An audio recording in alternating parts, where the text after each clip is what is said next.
नमस्कार विद्यार्थी मित्रांनो. पोलीस भरतीमध्ये लक्षद्वीप अकॅडमीमध्ये तुमचं सर्वांचं सहर्ष स्वागत. आज आपल्याला पोलीस भरतीला विचारले गेलेले महत्त्वाचे राज्यघटनेवरील 51 ते 100 पर्यंत आपल्याला वन लाइनर बघायचे आहे, जे पेपरच्या दृष्टिकोनातनं महत्त्वाचे. ओके, चला आपण लेक्चरला सुरुवात करूया. अजिबात टाइमपास नाही करायचा. आता कसे परीक्षेचं वातावरण आहे, 1 मिनिट सुद्धा टाइमपास नाही करायचा, झालाच नाही पाहिजे. बघा काय प्रश्न आहे पहिला. लोकसभा कलम किती असतो? लोकसभेचा कलम 81 असतो. लोकसभेचा कलम किती असतो? 81. संसदेचं कनिष्ठ सभागृह कोणतं आहे? ती जी काही संसद आहे ना, त्या संसदेचं कनिष्ठ सभागृह कोणतं आहे? तर लोकसभेला कनिष्ठ सभागृह म्हणतात. आपल्या जी काही भारताची लोकसभा आहे त्याला. त्यानंतर लोकसभेचा कार्यकाल किती असतो रे बाळा? 5 वर्ष असतो. लोकसभेचा कार्यकाल 5 वर्ष असतो. लोकसभा सदस्यांचा कार्यकाल हा देखील 5 वर्ष असतो. लोकसभा सदस्यांचा कार्यकाल हा किती असतो? तर 5च वर्ष असतो. म्हणजे काही प्रश्न आला तुम्हाला, लोकसभा विचारू द्या किंवा सदस्यांचा कार्यकाल, दोघांचा किती वर्ष? 5 वर्षाचा असणार आहे. लोकसभा सदस्य होण्यासाठी वयोमर्यादा किती असावी? लोकसभा सदस्य होण्यासाठी वयोमर्यादा असावी 25 वर्ष. लोकसभा सदस्य होण्यासाठी वयोमर्यादा किती असावी? तर 25 वर्ष असावी. लोकसभा सदस्य संख्या किती असते? सदस्य संख्या 550 असते. लोकसभा सदस्य संख्या किती असते बाळा? तर 550 असते. त्यानंतर अँग्लो इंडियन सदस्य केव्हा रद्द करण्यात आले? पहिले लोकसभा सदस्य संख्या 552 होती. किती होती? 552. परंतु अँग्लो इंडियन सदस्य रद्द झाले, 2 सदस्यत्व, कारण ते मिळत नव्हते. आता त्याचं काय, एक आई किंवा वडील भारताचे पाहिजे, अशा बऱ्याचशा कंडिशन होत्या. ते मिळत नव्हते म्हणून ते रद्द झालं. मग अँग्लो इंडियन सदस्य हे रद्द केले. बरं रद्द कधी केले? तर बघा ही तारीख महत्वाची. 25 जानेवारी 2020 ला काय झालं? यांचं सदस्यत्व रद्द करण्यात आलं. म्हणून लोकसभा सदस्य संख्या 552 वरनं 550 झाली. ओके. अँग्लो इंडियन सदस्य कोणत्या घटना दुरुस्तीनुसार रद्द करण्यात आले? तर 104व्या घटना दुरुस्तीनुसार. भारतीय संविधानामध्ये घटना दुरुस्ती करू शकतो कलम 368 नुसार. मग 104वी घटना दुरुस्ती झाली आणि 104व्या घटना दुरुस्ती असं समजलं की अँग्लो इंडियन सदस्य रद्द केले. ओके, चलो पुढे बघा. लोकसभेवर सर्वाधिक सदस्य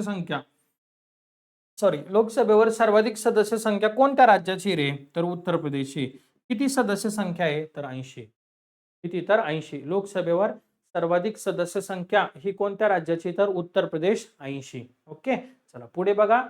महाराष्ट्रातून लोकसभेवर किती सदस्य निवडले जातात? तर महाराष्ट्रातून लोकसभेवर 48 सदस्य निवडले जातात. महाराष्ट्रातून लोकसभेवर किती सदस्य निवडले जातात? तर 48 सदस्य निवडले जातात. सदस्य म्हणजे लोकसभा सदस्य, इथं लिहितो बघा. लोकसभा सदस्य राजीनामा कोणाकडे देतात? तर लोकसभा सदस्य राजीनामा लोकसभेच्या अध्यक्षांकडे देतात. मग सध्याला ओम बिर्ला अध्यक्ष लोकसभेचे, मग त्यांच्याकडे जे काही हे सदस्य आहेत ते राजीनामा देऊ शकतात. ओके, म्हणजे एखादा खासदार आहे, तो म्हटला मला नाही राहायचं खासदार पदावर, मला राजीनामा द्यायचा आहे, तर मग राजीनामा तो कोणाकडे घेऊन जाईल? तर लोकसभेच्या अध्यक्षांकडे घेऊन जाईल. झाली कन्सेप्ट क्लिअर? ओके, ठीक आहे, हरकत नाही. संसदेच्या प्रत्येक सभागृहाची बैठक बोलवण्याचा अधिकार कोणाला आहे? संसदेच्या प्रत्येक सभागृहाची बैठक बोलवण्याचा अधिकार राष्ट्रपतींना आहे. राष्ट्रपतींना, लोकसभा नाही. संसदेच्या प्रत्येक सभागृहाची बैठक बोलवण्याचा अधिकार कोणाला आहे बाळांनो? तर राष्ट्रपतींना आहे. तसंच संसदेच्या दोन अधिवेशनांमध्ये किती अंतर नसावे? तर 6 महिन्यांपेक्षा जास्त अंतर नसावे. किती अंतर नसावं? तर 6 महिन्यांपेक्षा जास्त अंतर नसावे संसदेच्या 2 अधिवेशनांमध्ये. त्यानंतर लोकसभेचे सध्याचे सभापती कोण आहे? तर ओम बिर्ला आहे. ओम बिर्ला. लोकसभा जी सध्याला चालू आहे तिचे सभापती कोण आहे? तर ओम बिर्ला. लोकसभेचे पहिले सभापती कोण होते? पहिले सभापती तर बघा ग वा मावळणकर हे लोकसभेचे पहिले सभापती होते. पहिली महिला सभापती कोण होती रे? पहिली महिला सभापती तर मीरा कुमार होती. पहिली महिला सभापती कोण होती बाळा? मीरा कुमार. आणि लोकसभापतींना काय म्हणतात? तर लोकसभापतींना म्हणतात स्पीकर म्हणतात. लोकसभापतींना काय म्हणतात बाळांनो? स्पीकर असं म्हणतात. लोकसभापतींची निवड कोण करत असेल? तर निवडून आलेले सदस्य करतात. म्हणजे काय असतं, लोकसभेमध्ये जेवढे काही खासदार निवडून येतात, ज्या पक्षाचे जास्त खासदार असतात त्यांच्यात मग एक उमेदवार निवडला जातो, सभापती आणि एक उपसभापती. बाकीचे त्यांना वोटिंग करतात आणि त्याची काय तर निवड होते. म्हणजे निवडून आलेल्या सदस्यांमधून काय तर लोकसभापतींची निवड होती आणि उपसभापतींची पण अशाच पद्धतीने निवड केली जाते. ओके. चलो, लोकसभापती आणि उपसभापती यांचा कार्यकाल किती रे? तर 5 वर्षाचा कार्यकाल आहे. लोकसभापती आणि उपसभापती यांचा कार्यकाल किती? तर 5 वर्ष. लोकसभापती राजीनामा कोणाकडे देतात? तर उपसभापतींकडे देतात. लोकसभापती ते म्हणले मला नाही राहायचं पदावर, ठीक आहे, हरकत नाही, राजीनामा द्या. राजीनामा कोणाकडे द्यायचा? उपसभापतींकडे. ओके. चला, याचं रिव्हिजन घेऊ आणि पुढचे 10 प्रश्न घेऊ आपण. बघा, महाराष्ट्रातून लोकसभेवर किती सदस्य? 48. महाराष्ट्रातून लोकसभेवर 48 सदस्य. सदस्य राजीनामा कोणाकडे देतात? लोकसभा अध्यक्षांकडे. संसदेच्या प्रत्येक सभागृहाची बैठक बोलण्याचा अधिकार कोणाला आहे? राष्ट्रपतींना आहे. संसदेच्या प्रत्येक सभागृहाची बैठक बोलण्याचा अधिकार कोणाला आहे? राष्ट्रपतींना. संसदेच्या 2 अधिवेशनांमध्ये किती महिन्यांपेक्षा जास्त अंतर नसावे? म्हणजे असू नये तर 6 महिन्यांपेक्षा जास्त नसावे. लोकसभेचे सध्याचे सभापती कोण आहे? लोकसभेचे सध्याचे सभापती आहे ओम बिर्ला. लोकसभेचे सध्याचे सभापती कोण आहे? तर ओम बिर्ला. पहिले सभापती कोण आहे रे बाळांनो? पहिले सभापती ग वा मावळणकर. पहिले सभापती ग वा मावळणकर. लोकसभेची पहिली महिला सभापती कोण आहे? मीरा कुमार. लोकसभेची पहिली महिला सभापती कोण आहे बाळांनो? तर मीरा कुमार. त्यानंतर लोकसभापतींना काय म्हणतात? लोकसभापतींना स्पीकर असं म्हणतात. लोकसभापतींना काय म्हणतात? स्पीकर असं म्हणतात. लोकसभापतींची निवड कोण करतं रे? तर निवडून आलेले सदस्य करतात. लोकसभापतींची निवड कोण करतं? निवडून आलेले सदस्य. लोकसभापती आणि उपसभापती यांचा कार्यकाल किती असतो? 5 वर्ष असतो. लोकसभापती व उपसभापती यांचा कार्यकाल किती असतो? तर 5 वर्ष असतो. त्यानंतर बघा, लोकसभापती राजीनामा कोणाकडे देतात? तर उपसभापतींकडे देतात. लोकसभापती राजीनामा कोणाकडे देतात? तर उपसभापतींकडे राजीनामा देतात. ओके. चला, पुढे बघा. महाराष्ट्रातून झाले आपले, याचं रिव्हिजन झालंय. लोकसभापती राजीनामा कोणाकडे देतात? सभापतींकडे. ठीक आहे. एखादे धनविधेयक आहे किंवा नाही, म्हणजे धनविधेयक म्हणजे पैशा संदर्भात विधेयक राहतं, मनी बिल म्हणतो आपण त्याला. हे विधेयक आहे किंवा नाही हे ठरवण्याचा अधिकार कोणाला आहे? लोकसभापतींना आहे. एखादे धनविधेयक आहे किंवा नाही हे ठरवण्याचा अधिकार लोकसभापतींना. संसदेच्या दोन्ही गृहांची संयुक्त बैठक बोलवण्याचा अधिकार कोणाला आहे बाळांनो? तर राष्ट्रपतींना आहे. संसदेच्या दोन्ही गृहांची संयुक्त बैठक बोलवण्याचा अधिकार कोणाला असेल? तर राष्ट्रपतींना आहे. लोकसभा व राज्यसभेच्या संयुक्त बैठकीचे अध्यक्षपद कोण भूषवतं? लोकसभेचे अध्यक्ष. बघा काय म्हणलंय, तर लोकसभा व राज्यसभेच्या संयुक्त बैठकीचे अध्यक्षपद कोण भूषवणार आहे? तर लोकसभेचे अध्यक्ष भूषवतात. तसेच लोकसभेच्या अध्यक्ष अनुपस्थितीत असल्यास संयुक्त बैठकीचे अध्यक्षपद कोण भूषवतं? लोकसभेचे उपाध्यक्ष. कोण भूषवतं? तर लोकसभेचे उपाध्यक्ष. बघा, लोकसभेच्या अध्यक्ष अनुपस्थितीत असल्यास संयुक्त बैठकीचे अध्यक्षपद कोण भूषवणार आहे? तर लोकसभेचे उपाध्यक्ष भूषवणार आहे. म्हणजे अध्यक्ष जागेवर नसेल तर कोणी काम पाहायचं? उपाध्यक्षांनी बघायचं. अशा पद्धतीने. धनविधेयक कोणत्या कलमानुसार आहे? तर 110 नुसार आहे धनविधेयक. धनविधेयक कोणत्या कलमानुसार आहे बाळा? तर 110 नुसार आहे. त्यानंतर धनविधेयक प्रथम कोठे मांडलं जातं? कोणत्या ठिकाणी मांडलं जाणार धनविधेयक? तर लोकसभेमध्ये धनविधेयक प्रथम मांडलं जातं. लोकसभेमध्ये. ओके. धनविधेयक राज्यसभा किती दिवस रोखू शकते? म्हणजे जास्तीत जास्त त्यांना रोखायचा, म्हणजे स्वतः चेक करायचा अधिकार किती दिवस आहे? तर धनविधेयक राज्यसभा जास्तीत जास्त 14 दिवस रोखू शकते. किती दिवस रोखू शकते बाळा? तर 14 दिवस रोखू शकते. त्यानंतर राष्ट्रपती निवडीसाठी कलम कोणता? कलम 52. राष्ट्रपती निवडीसाठी कलम कोणता आहे? तर कलम 52 हा आहे. म्हणजे भारताला एक राष्ट्रपती असावे, ते कोणत्या कलमाने? तर कलम 52 नुसार. ओके. कारण ते भारताचे प्रथम नागरिक आहे. बघा, भारताचे प्रथम नागरिक कोण असतात? तर राष्ट्रपती असतात. ओके. चलो, लक्ष द्या आता.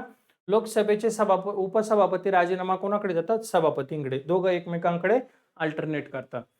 एखादे धनविधेयक आहे किंवा नाही हे ठरवण्याचा अधिकार कोणाला आहे? तर लोकसभापतींना आहे. एखादे धनविधेयक आहे किंवा नाही ठरवण्याचा अधिकार लोकसभापतींना. संसदेच्या दोन्ही गृहांची संयुक्त बैठक बोलवण्याचा अधिकार कोणाला आहे? तर राष्ट्रपतींना. त्यानंतर लोकसभा राज्यसभा संयुक्त बैठकीचे अध्यक्षपद कोण भूषवतं? लोकसभेचे अध्यक्ष. त्यानंतर लोकसभा अध्यक्ष अनुपस्थितीत असल्यास संयुक्त बैठकीचे अध्यक्षपद कोण भूषवतं? लोकसभेचे उपाध्यक्ष भूषवतात. धनविधेयक कोणत्या कलमानुसार असते? कलम 110. धनविधेयक प्रथम कुठे मांडले जाते? तर धनविधेयक प्रथम लोकसभेमध्ये मांडलं जातं. धनविधेयक राज्यसभा किती दिवस रोखू शकते? तर 14 दिवस रोखू शकते.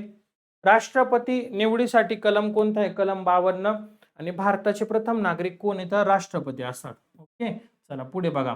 राष्ट्रपतींची निवड कोण करतं रे? राज्यसभा, लोकसभा, विधानसभा सदस्य. बघा, राष्ट्रपतींची निवड कोण करतं? राज्यसभा, लोकसभा, विधानसभा सदस्य. आणि भारताचे घटनात्मक प्रमुख कोण असतात? जे आपला भारत देश आहे याचे घटनात्मक प्रमुख कोण आहे? तर राष्ट्रपती घटनात्मक प्रमुख आहे. ओके. राष्ट्रपतींची निवड ही कशा पद्धतीने होते? तर राष्ट्रपतींची निवड ही अप्रत्यक्ष पद्धतीने होते. अप्रत्यक्ष. राष्ट्रपतींची निवड कशी होते? तर अप्रत्यक्ष पद्धतीने होते. त्यानंतर भारताचा संपूर्ण कारभार कोणाच्या नावाने चालणार आहे? तर राष्ट्रपतींच्या नावाने चालणार आहे. आपला जो भारत देश आहे त्या भारत देशामध्ये संपूर्ण कारभार चालतो. हा संपूर्ण कारभार जे काही गव्हर्नमेंटचे ते संपूर्ण आपल्या राष्ट्रपतींच्या नावाने चालतात. राष्ट्रपतींच्या निवडीसाठी अनामत रक्कम किती रे बाळा? 15,000 रुपये. डिपॉझिट म्हणतो आपण याला. अनामत रक्कम किती? तर 15,000 रुपये. तसंच राष्ट्रपतींचा कार्यकाल किती वर्ष असतो? 5 वर्ष असतो. राष्ट्रपतींचा कार्यकाल किती असतो? 5 वर्ष. राष्ट्रपतींना शपथ कोण देत असेल रे? म्हणजे शपथ कोण देतात? सर्वोच्च न्यायालयाचे सरन्यायाधीश हे राष्ट्रपतींना काय करतात? शपथ देतात. ओके. त्यानंतर पुढे राष्ट्रपती राजीनामा कोणाकडे देतात? तर राष्ट्रपती राजीनामा उपराष्ट्रपतींकडे देतात. ओके. राष्ट्रपती राजीनामा कोणाकडे देतात बाळांनो? तर उपराष्ट्रपतींकडे देतात. आणि राष्ट्रपती होण्यासाठी वयोमर्यादा किती असावी? तर 35 वर्ष असावी. आणि लोकसभा सदस्य म्हणून तो निवडून येण्यास पात्र असावा. बघा, राष्ट्रपती राजीनामा उपराष्ट्रपतींकडे. आणि एखादी व्यक्ती म्हणली की मला राष्ट्रपती व्हायचं, हरकत नाही, होऊ शकतो. त्यासाठी त्याची वयोमर्यादा 35 वर्ष पाहिजे. अजून तो लोकसभा सदस्य म्हणून पात्र असावा आणि तो भारताचा नागरिक असावा. अशा 2-3 नियम दिलेले आहे आपल्या भारतीय राज्यघटनेमध्ये. त्यानंतर राष्ट्रपतींना पदावरून दूर करण्यासाठी कोणती प्रक्रिया राबवता रे? तर महाभियोग प्रक्रिया राबवता. राष्ट्रपतींना पदावरून दूर करण्यासाठी कोणती प्रक्रिया आहे? तर महाभियोग ही प्रक्रिया राबवली जाते. ओके. लक्ष द्या आता. राष्ट्रपतींची निवड कोण करतं? राज्यसभा, लोकसभा, विधानसभा सदस्य. किती ग? विधान परिषद राष्ट्रपतींच्या निवडणुकीमध्ये सहभाग घेत नाही. हा प्रश्न पेपरला विचारला गेलेला आहे. त्यानंतर भारताचे घटनात्मक प्रमुख कोण असतात? राष्ट्रपती. भारताचे घटनात्मक प्रमुख कोण असतात? राष्ट्रपती. राष्ट्रपतींची निवड कशी होते? अप्रत्यक्षपणे. भारताचा संपूर्ण कारभार कोणाच्या नावाने चालतो? राष्ट्रपतींच्या. राष्ट्रपतींच्या निवडणुकीसाठी अनामत रक्कम कोणती? अनामत रक्कम 15,000 रुपये. डिपॉझिट ज्याला म्हणतो आपण. राष्ट्रपतींचा कार्यकाल किती असतो? 5 वर्ष असतो. राष्ट्रपतींना शपथ कोण देतात? सर्वोच्च न्यायालयाचे सरन्यायाधीश. राष्ट्रपतींना शपथ कोण देतात? सर्वोच्च न्यायालयाचे सरन्यायाधीश. राष्ट्रपती राजीनामा कोणाकडे देतात? उपराष्ट्रपतींकडे. त्यानंतर राष्ट्रपती होण्यासाठी वयोमर्यादा किती असावी? 35 वर्ष. आणि लोकसभा सदस्य म्हणून निवडून येण्यास तो पात्र असावा. राष्ट्रपतींना पदावरून दूर करण्यासाठी कोणती प्रक्रिया राबवतात? तर महाभियोग प्रक्रिया राबवतात. आणि शेवटचे 10 प्रश्न आजच्या दिवसाचे. महाभियोग प्रक्रिया आहे बरोबर ना? महाभियोग प्रक्रिया कोणत्या कलमानुसार राबवली जाते? तर कलम 61 नुसार ही प्रक्रिया राबवली जाते. कलम 61 नुसार महाभियोग प्रक्रिया. राष्ट्रपतींचं पद रिक्त झाल्यास कार्यभार कोण सांभाळतं? जर राष्ट्रपती नाहीये पदावर, त्यांचं निधन झालं किंवा राजीनामा दिला, तर त्यांचा पदभार कोण सांभाळणार? ती जबाबदारी कोण घेणार? तर आपल्या भारताचे उपराष्ट्रपती जे असणारे ते काय करणार? ती जबाबदारी घेणार. ओके. आणि उपराष्ट्रपती पण नाही म्हणले, त्यांनी पण राजीनामा दिला, तर सर्वोच्च न्यायालयाचे सरन्यायाधीश असतात, त्यांच्यावरती जबाबदारी असते. बघा, एकाच वेळी राष्ट्रपती आणि उपराष्ट्रपती दोन्ही पदे रिक्त झाल्यास सर्वोच्च न्यायालयाचे सरन्यायाधीश हे पद सांभाळतात. एकाच वेळी राष्ट्रपती आणि उपराष्ट्रपती दोन्ही पद रिकामे झाले तर सर्वोच्च न्यायालयाचे सरन्यायाधीश हे कामकाज बघतील. ओके. पंतप्रधानांची निवड कोण करतं रे? जे भारताचे पंतप्रधान असतात त्यांची निवड राष्ट्रपती करतात. पंतप्रधानांची निवड कोण करतं? राष्ट्रपती. राष्ट्रपतींना क्षमादानाचा अधिकार कोणत्या कलमानुसार आहे? कलम 72 नुसार आहे. राष्ट्रपतींना क्षमादानाचा अधिकार कशानुसार? तर कलम 72 नुसार. राष्ट्रीय आणीबाणी कोणत्या कलमानुसार आहे? तर राष्ट्रीय आणीबाणी आहे कलम 352. राष्ट्रीय आणीबाणी कलम 352. राष्ट्रपती राजवट कोणता कलम आहे? तर 356. राष्ट्रपती राजवट कलम 356. आर्थिक आणीबाणी कोणता कलम आहे? 360. आर्थिक आणीबाणी 360. म्हणजे राष्ट्रीय जर विचारलं तर काय सांगायचं? 352. त्यानंतर राष्ट्रपती राजवट सांगितली तर 356. आणि आर्थिक आणीबाणी मात्र सांगितली तर काय सांगायचं बाळांनो? कलम 360 सांगायचं. ओके. त्यानंतर सर्वोच्च न्यायालयाचे सरन्यायाधीशांची निवड कोण करतात? तर राष्ट्रपती करतात. जे सर्वोच्च न्यायालयाचे सरन्यायाधीश असतात त्यांची निवड कोण करणारे? राष्ट्रपती करणारे. आणि भारतातील केंद्रशासित प्रदेशांचा संपूर्ण कारभार कोणामार्फत चालतो? तर राष्ट्रपतींच्या मार्फत चालतो. जे काही केंद्रशासित प्रदेश आहे, 8 केंद्रशासित प्रदेश आहे जे केंद्र सरकार चालवतं. तर संपूर्ण कारभार कोणामार्फत चालणार आहे? तर भारताच्या राष्ट्रपतींमार्फत चालणार आहे तो. ओके. बघा, महाभियोग प्रक्रिया कलम 61. राष्ट्रपतींचं पद रिक्त झाल्यास कोण कार्यभार सांभाळणारे? उपराष्ट्रपती. एकाच वेळी राष्ट्रपती आणि उपराष्ट्रपती दोन्ही पदे रिक्त झाल्यास कोण कारभार बघतात? सर्वोच्च न्यायालयाचे सरन्यायाधीश. पंतप्रधानांची निवड कोण करतं? राष्ट्रपती करतात. त्यानंतर राष्ट्रपतींना क्षमादानाचा अधिकार कलम 72 नुसार.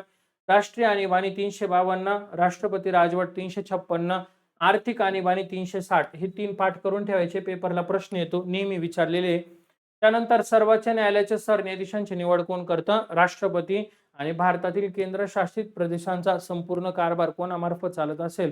तर राष्ट्रपतींच्या मार्फत चालतो. अशा पद्धतीने आपले आजचे 51 ते 100 जे काही वन लाईनर होते ते काय झाले बाळांनो? तर पूर्ण झाले. आता पुढचं लेक्चर असणार आहे आपलं 101 ते 150 पर्यंतचे वन लाईनर आपण कव्हर करूया. ओके. आजचं लेक्चर आपण इथंच थांबतोय. लवकरच आपण पुढील लेक्चरला भेटू. धन्यवाद.